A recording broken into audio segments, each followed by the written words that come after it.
In the vast stretches of space, where stars glittered like scattered diamonds, humanity was a small voice among a chorus of mighty civilizations. Most species barely noticed Earth, thinking humans clever, persistent, but insignificant. The Galactic Union, a council of powerful alien civilizations, often discussed humanity as a minor species, capable of innovation but incapable of influencing galactic politics. Few remembered the small, nearly forgotten acts that hinted at humanity's true power. On a quiet orbit around Mars, the human diplomat Aidan Kale sat in his office aboard the SS Horizon, a sleek, silver council transport. The walls of the room were lined with screens, each displaying reports from across the galaxy. News from the Union's trade hubs was grim. Supply routes had been disrupted, and rumors of rebellion and war rippled through the council chambers. Humanity's representatives were prepared for the usual dismissals and small insults from more prominent species, but Kale had an uneasy feeling. Something old was about to awaken. It started when Kale went through the Union's archives, researching past treaties and forgotten encounters. He had always been fascinated by history, the forgotten details, the small acts that later shaped destiny. Among dusty records, encrypted logs, and faded messages, one report caught his attention. It was from 72 years ago, detailing an event long ignored by the galaxy. A lone alien refugee ship had drifted into human space, its hull damaged, power failing, and crew near death. Humans, despite having little of their own, had repaired the ship, provided food and water, and sent the vessel safely back on its journey. No payment was requested, no title claimed. The record simply described the event and noted it as an example of humanity's unusual kindness, but then the file was buried and ignored. Kale leaned back in his chair. He read the report again, slowly. Something in his gut told him that this act, small as it seemed, might become important. Humanity had done this because it was the right thing, not because of any expectation of reward. But in a galaxy ruled by rules, contracts, and debts, sometimes even forgotten acts carried weight. Far across the stars, on a planet in the rim of the Andari cluster, the descendants of that rescued crew were preparing. Their leaders convened in crystal halls, their shimmering forms reflecting the light of twin suns. They discussed ancient laws, passed down for generations. Any life saved creates a debt that must be repaid. For them, humanity had saved their ancestors from extinction. The law was absolute. There could be no exception. Back on Earth, Kale did not yet know what was coming. He reviewed communications from Union ambassadors. Most were focused on who would gain control of trade hubs, which planets could be coerced, and which species could be manipulated. Humans, as always, were observers, not participants. But Kale's thoughts kept returning to the forgotten ship and the small crew humanity had saved decades ago. At the Galactic Union Council Hall, debates raged. Alien delegates shouted over one another, their voices resonating with pride and fear. Trade routes were collapsing. Rival factions were sending fleets to claim resources. A great tension filled the air, a storm of politics threatening to consume smaller species. Humans were present, quiet and composed, taking notes, speaking only when necessary. They did not compete in the shouting matches. They simply listened. Then, the first unusual report arrived. A fleet, massive and unlike anything recorded in Union history, had been sighted at the edge of mapped space. Sensor readings confirmed their ships were old but technologically advanced, beyond human imagination. The fleet ignored all other territories and, strangely, moved directly toward Earth. Kale felt a strange chill. He had read all the logs, seen all the maps, but nothing explained this sudden movement. The Union's senior council members speculated wildly. Pirates, refugees.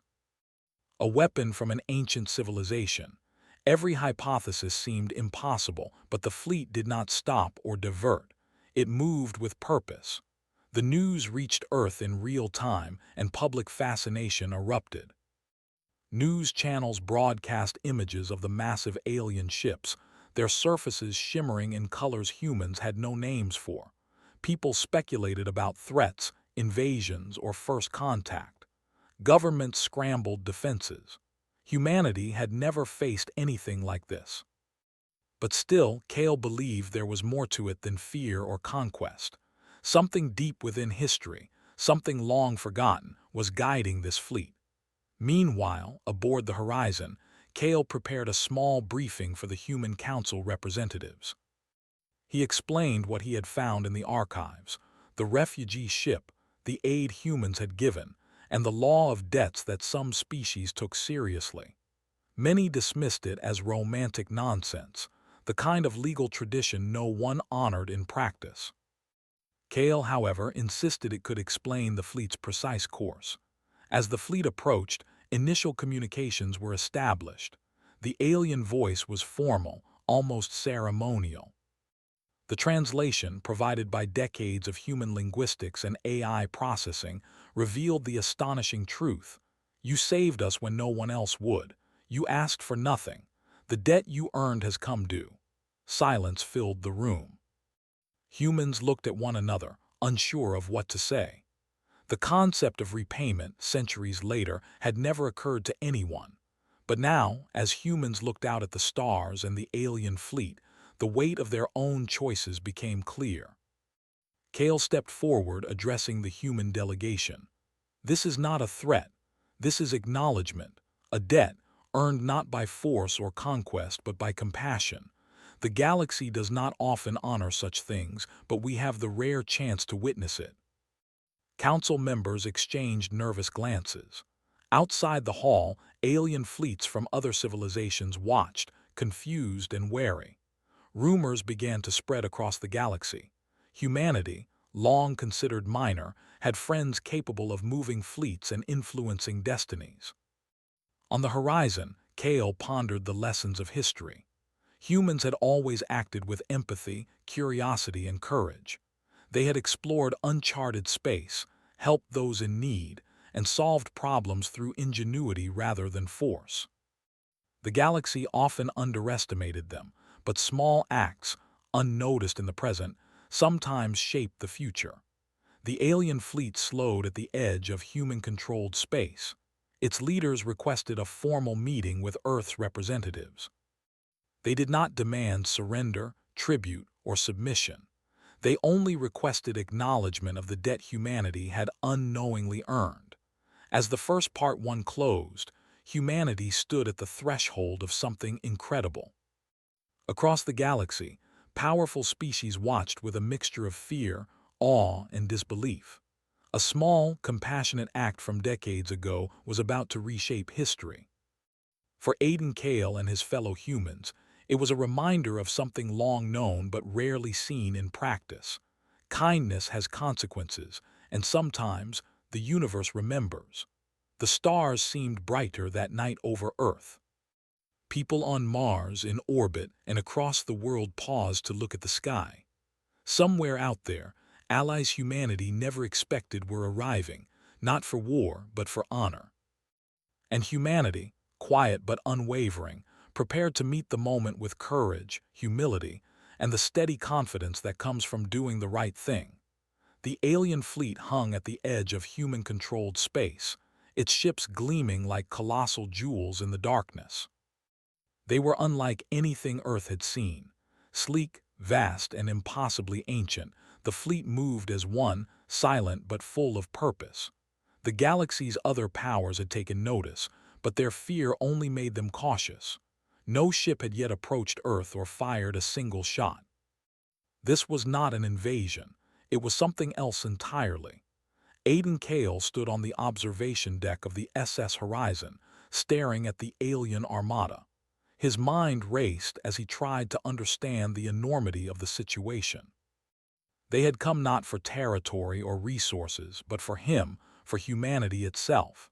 Every instinct screamed caution, but Cale knew one thing. This fleet was here because of something humans had done decades ago. The council chambers on Earth were filled with tension.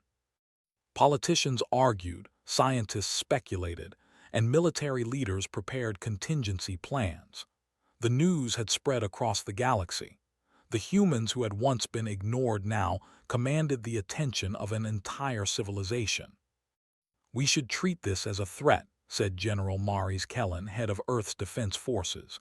"We don't know what their technology can do. We need to prepare defenses, reinforce stations, mobilize our fleets." Kale shook his head. "No, this is not a threat. I've studied the records. This fleet is here because of a debt humanity earned decades ago. They are honoring it, not seeking conflict. We must respond with caution, yes, but also with respect.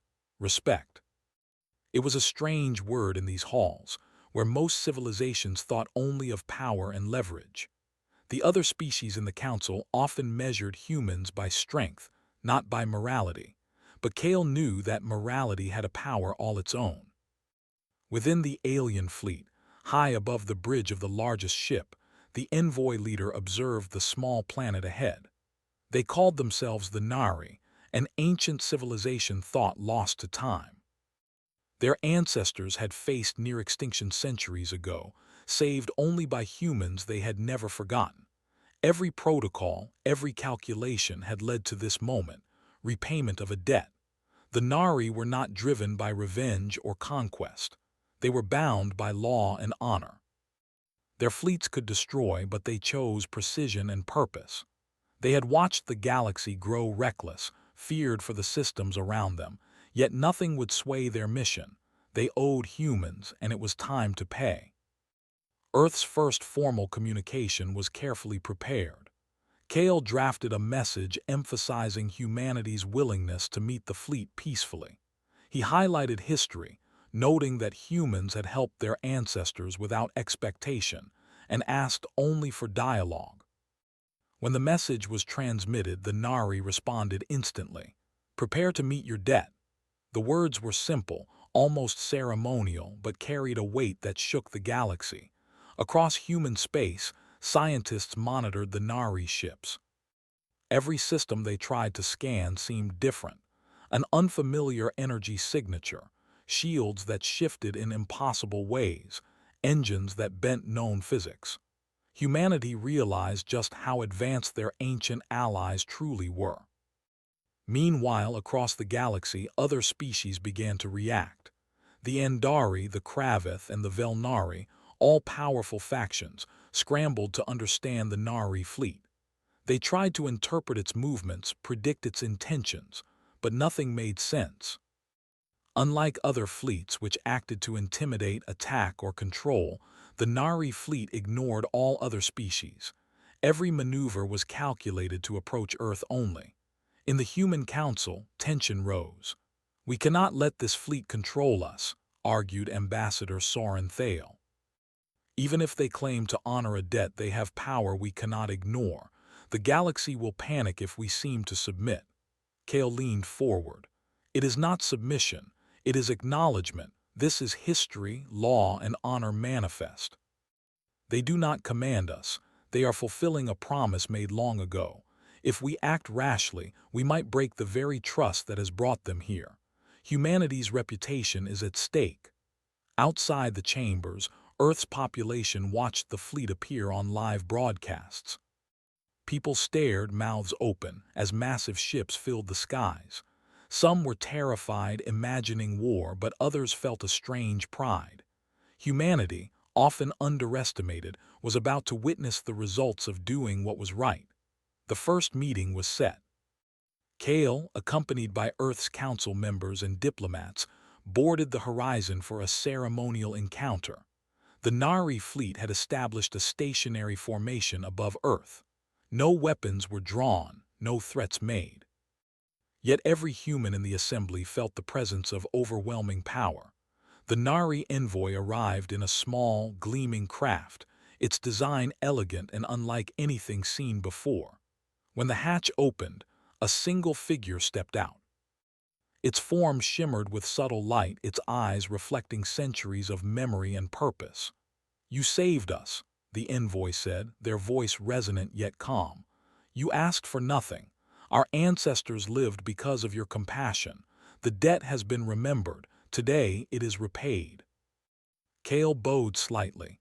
We did what any species would have done. It was never for reward. Your ancestors' survival was enough. The Nari envoy's light seemed to pulse. Humanity's actions were rare.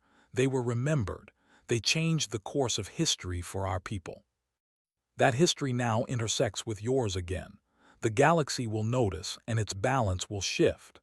News of the repayment spread faster than light-speed communications. Across the Union, species watched with a mixture of shock, curiosity, and fear. Humanity, the so-called minor species, now had allies whose ships could traverse entire sectors with ease. Their actions had consequences that no one had anticipated. The Nari did not demand tribute or control. Instead, they offered assistance, guidance, and presence. Their fleet acted as a shield, demonstrating capabilities far beyond the rest of the galaxy. Systems that had long been threatened by piracy, natural disasters, or political unrest suddenly found themselves stabilized. The galaxy began to understand. Humans had friends who could act decisively, without malice, without corruption, and without greed. Back on the horizon, Kale spoke to the delegation. This is a new era. The galaxy may fear us now, but not because we conquered.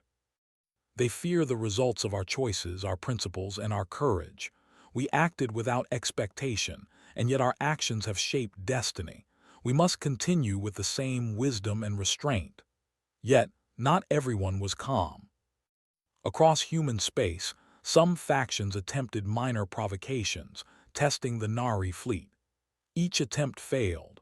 The Nari did not strike in anger but responded with precision, neutralizing threats, disabling weapons, and protecting civilians. Their display was awe-inspiring, a lesson to the galaxy that power could be exercised without cruelty. In the council chambers, whispers spread. Humans are different, said one alien delegate. They do not command through fear. Their strength lies in their history, their decisions, and their honor. Kale knew this was the truth. Humanity's influence was growing not because of armies or empires, but because of choices made long ago. Compassion, empathy, and courage were currencies far more powerful than wealth or weapons. And now, for the first time, the galaxy was starting to see it.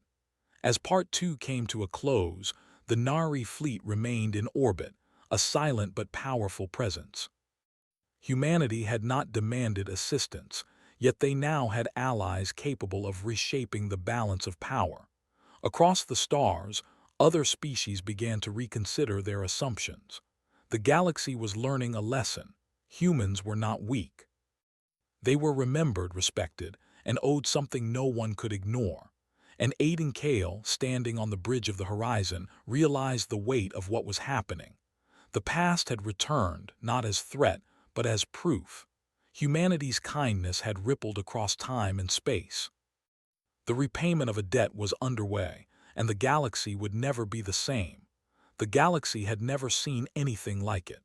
Systems that once ignored humanity now trembled with a mixture of fear, awe, and curiosity. Across dozens of star sectors, fleets slowed, trade negotiations froze, and political leaders whispered anxiously about Earth and its unexpected allies.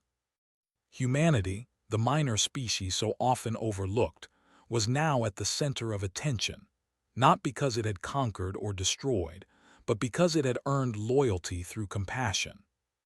Aiden Kale stood on the bridge of the SS Horizon, watching the Nari fleet move with precision above Earth.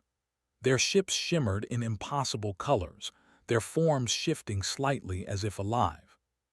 No other species could understand their technology fully, and no one dared challenge them.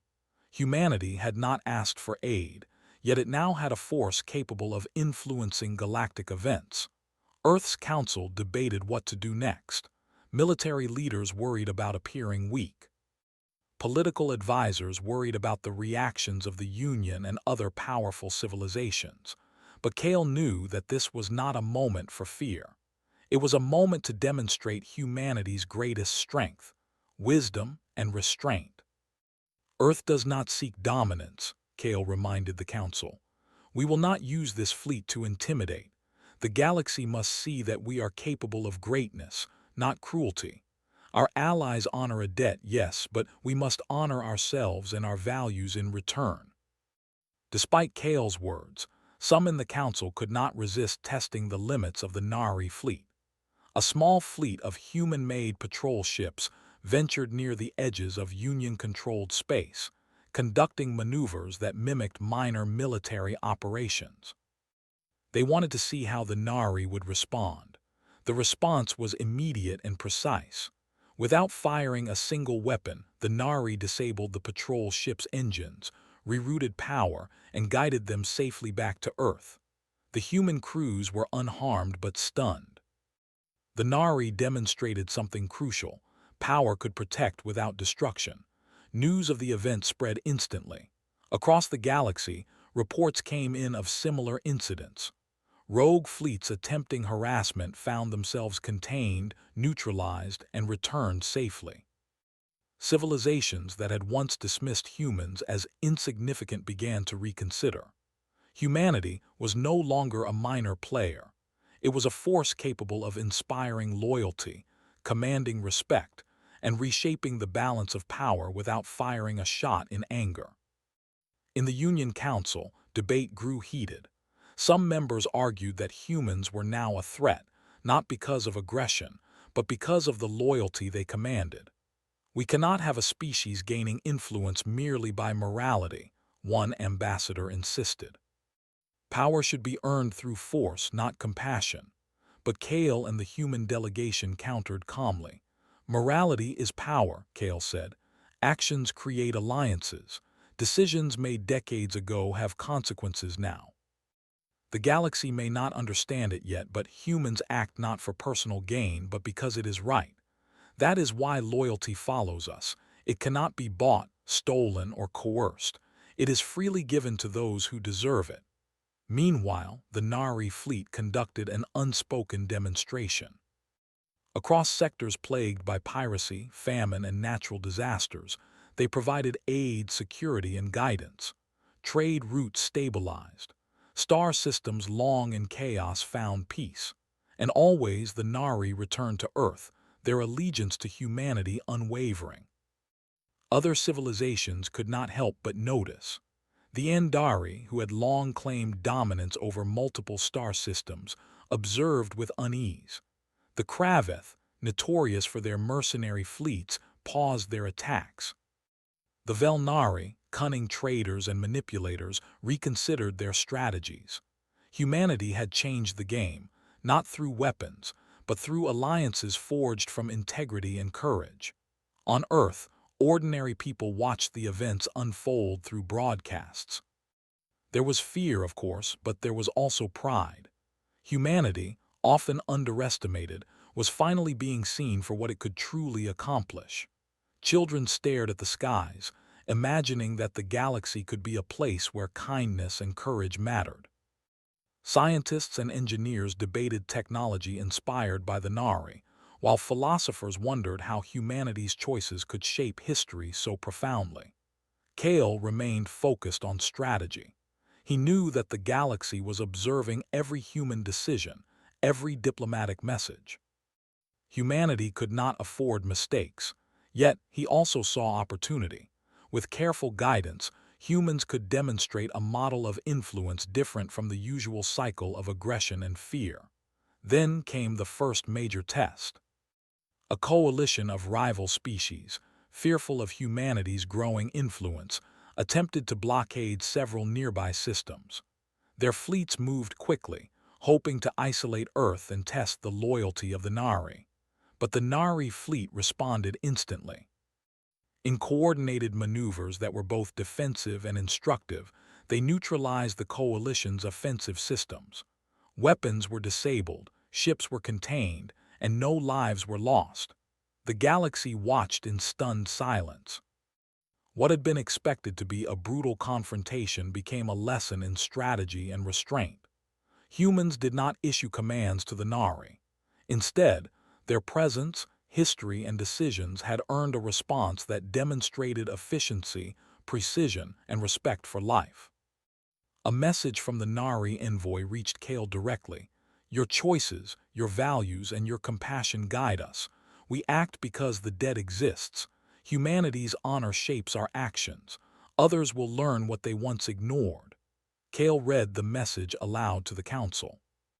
"They fight for us, not because we commanded it, but because history and trust demand it. That is a lesson the galaxy will not forget." As the coalition fleets withdrew, the effect was immediate. Across systems, whispers began. Humans could inspire loyalty across centuries. Humans did not threaten through domination. They commanded respect through moral courage. Entire civilizations reconsidered their treatment of humanity, knowing that past decisions had consequences and that humans had allies who acted decisively. Yet the ripple effects were only beginning. Traders and diplomats, once arrogant in their dealings with humans, now approached with caution. Political leaders, who had dismissed Earth as insignificant, sent delegations to establish alliances, hoping to avoid the consequences of misjudgment. The galaxy began to perceive humanity differently, not as weak, not as minor, but as a species whose history mattered, whose choices had weight, and whose allies could shape entire sectors. Kale knew this perception shift was fragile. Humans had power now, but it was not a power of weapons. It was a power of influence, loyalty, and principle. They could lose it if they acted rashly, if they sought conquest or revenge. But if they continued with restraint, the galaxy would remember their actions for generations. In the quiet of the horizon, Kale reflected on what had begun. The Nari fleet, the debt repayment, the shockwaves through the galaxy, these were all consequences of a single act of kindness decades ago. Humanity had helped when no one else would. And now, that act had become a turning point for the species itself. Outside, the stars glimmered with opportunity. Across the galaxy, species who had once ignored humans now recalculated their strategies. Everywhere, the message was the same. Humanity could not be underestimated. Not because of technology alone, but because humans had a way of earning loyalty, inspiring trust, and shaping events without aggression. As Part 3 drew to a close, Kale gazed at the Nari fleet hovering silently above Earth. He understood the truth. This was more than repayment of a debt. It was proof that morality, courage, and compassion could alter destiny itself. The galaxy would never forget this moment. Humanity had not fought a war. Humanity had not conquered. Humanity had simply done the right thing, and the universe had remembered. And across the stars, in every corner of the galaxy, civilizations whispered the same lesson. Do not underestimate humanity. Their history, their choices, and their honor carry weight beyond measure. The galaxy had changed. Systems that had once dismissed humanity now watched with a mixture of awe, caution, and curiosity. Across star sectors, rumors spread of a species that had earned loyalty through compassion, reshaped galactic balance without war, and commanded the respect of an ancient civilization thought lost. On the SS horizon, Aiden Kale stood at the observation deck, gazing at the Nari fleet hovering above Earth. Their ships glimmered softly against the void, like celestial guardians. The fleet had come, fulfilled its mission, and yet had not interfered in Earth's affairs beyond repayment. The Nari owed nothing more, but their presence had already sent shockwaves through the galaxy. "Kale," said Ambassador Soren Thale, approaching him, "the other civilizations are changing their tone. Treaties, negotiations, even trade, they're all being reconsidered. Humanity has become a standard. The galaxy measures actions against us now." Kale nodded slowly. "Yes. And that is the true power of what has happened. Not control, not fear, but influence.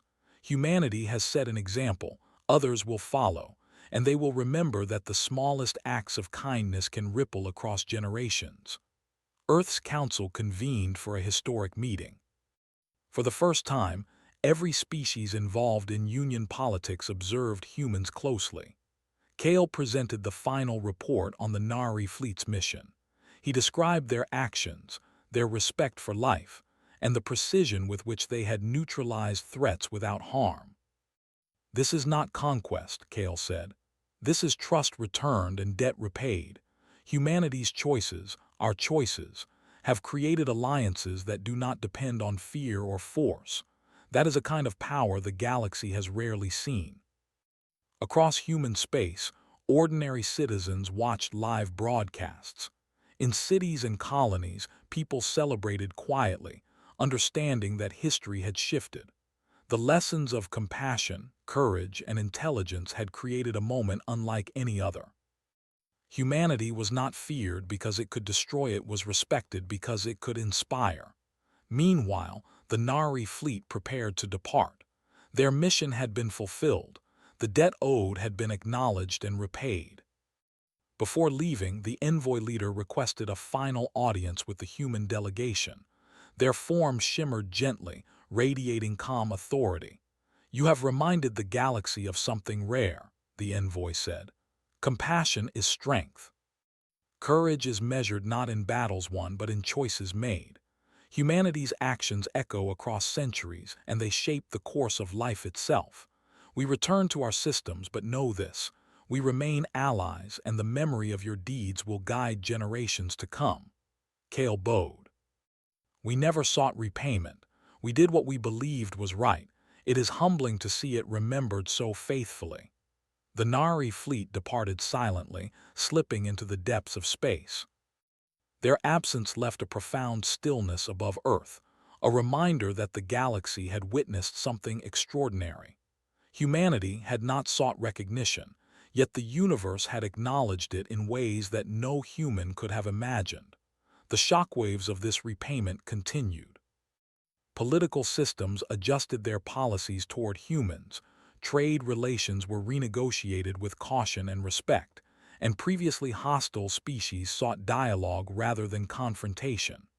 Across hundreds of star systems, the idea spread: humans were not to be underestimated.